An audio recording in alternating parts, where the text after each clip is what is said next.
I had so much fun. It doesn't feel risky, you know. And if I don't try today, I was 40 years old, 41, I will never try, so I should try to do it, and we will see.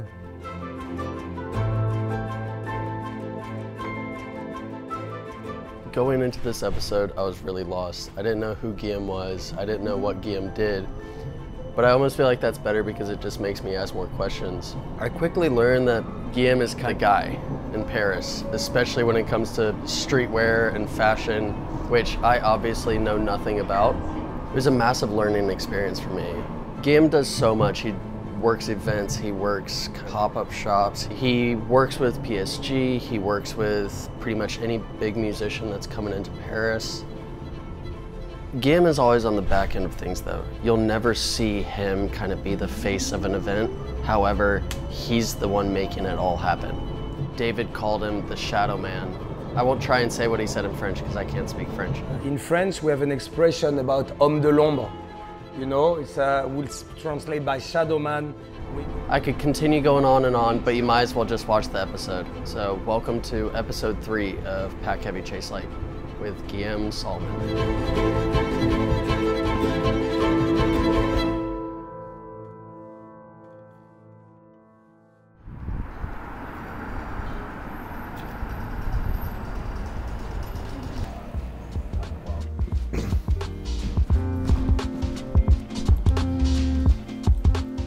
Bonjour, je m'appelle Guillaume, je suis consultant en communication et en lifestyle. J'habite à Paris. Talk to you soon. Let's say I have 2 pillars. One is more dedicated to communication and press relationship and public relation in fashion, lifestyle, creative sphere. And one other pillar is more about consulting, plugging people, plugging brand and artists, plugging brand between brand, and connecting the creative vibe. How do we say? In French, we have an expression about homme de l'ombre. You know, it's we'll translate by shadow man. We mean that there's always some people in the back, but the people that make the industry, they know Guillaume. You know, I'm not doing this because you're asking me to say something nice. I speak with my heart, someone that I love, and I think the Paris underground culture, or what is the culture of Paris right now, Guillaume is an OG, of course. One of my biggest dreams is being able one day to don't use a smartphone anymore, just to use a stupid phone. And I hope that one day I will be able to use it again. I don't even know if you can still have a regular SIM card. Yeah, maybe. The most simple phone existing. I wish.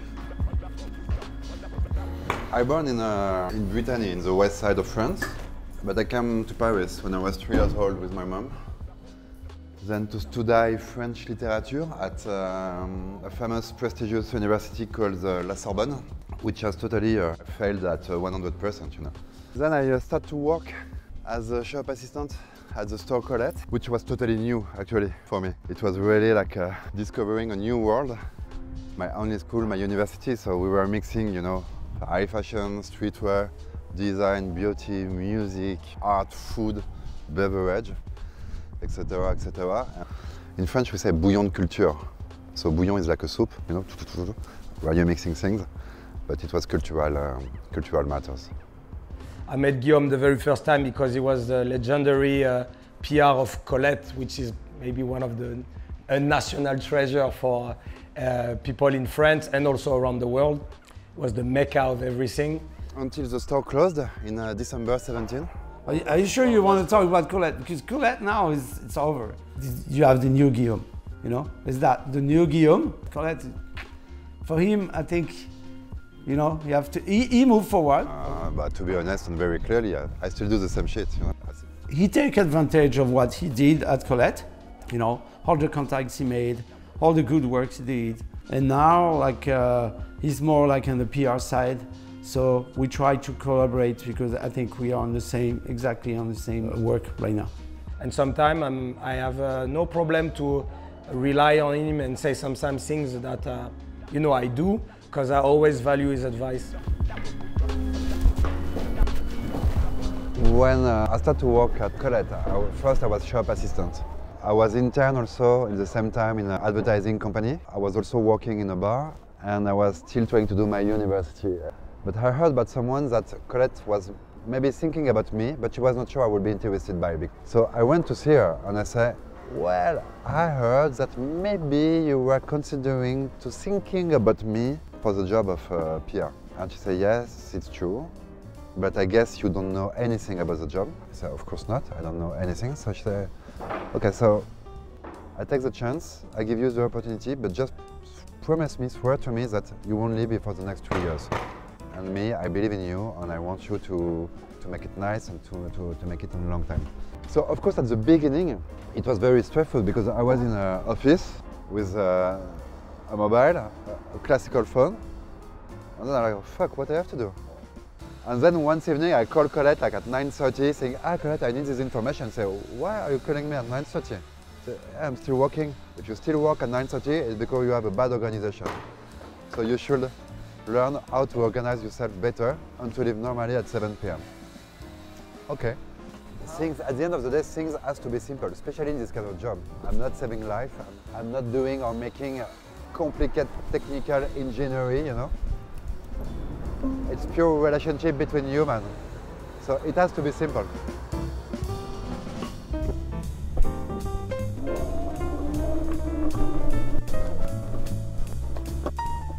Living and working in Paris, it's nice, man. Paris is a beautiful city, a wonderful capital. You know, it's not too big. It's not megalopole. It's not like Tokyo or London that you can move around from a point A to a point B in 30 minutes without any problem. And man, it's Paris. It's the capital of food, capital of art, capital of culture. I love Paris. I love living in Paris as well.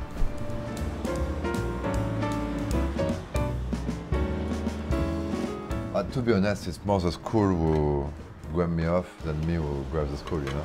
So as I said, I was in university at La Sorbonne in French literature, and during 3 years I tried to get these 2 last class, but it was not possible. So when you fail one, it's fine. When you fail twice, it's fine. When you fail third time, you say, okay, I should quit because I won't be able to do anything.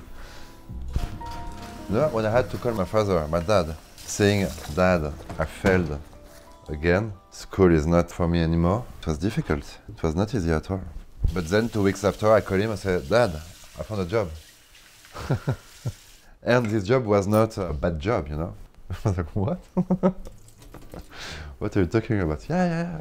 I was so happy.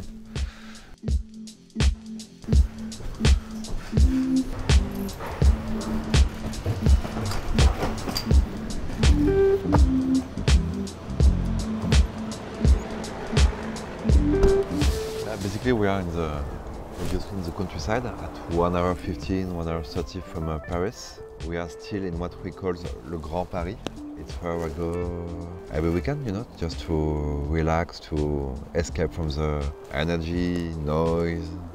Yeah, just to enjoy the silence, to listen to the silence, to listen to the birds, to observe the nature, and just to get relaxed. Because you know what you saw in Paris, where I live, but it's fucking noisy the weekend. He told me that you would go in the countryside once a week, and that made me understand why he's this kind of guy that when you meet him, his vibe was so chill, easy, like he owned the place, he owned the moment. It's important to get a breath, you know, and to have a view, to being able to see the stars in the sky during the night. I'm getting older, you know. I need to breathe, and I need to have some break as well. I think 10 years ago or 8 years ago, I would never say that. Now I move and I live as soon as I can. I don't have the feeling that I took so many risks, so I hope for him that he will do more risk in his life than I did. I just did things because I had to do them, actually. My 2 other options, they are dead, so I knew what I didn't want to do, so it was my first list, what I don't want to do. I had these options, these possibilities, so let's try. And if I don't try today, I was 40 years old, 41, I will never try, so I should try to do it, and we will see. That's so much fun. It doesn't feel risky, you know.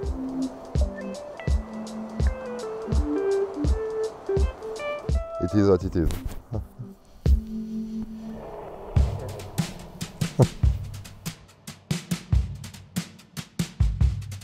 But yeah, I mean, I turned down a contract which would have been like the most amount of money I could have ever made. But yeah, I just felt like it didn't really matter. I've never been motivated by money or wanting to be rich, as long as I've got a roof over my head and a car that can get me to surf spots and loving friends and family. That's kind of all I cared about.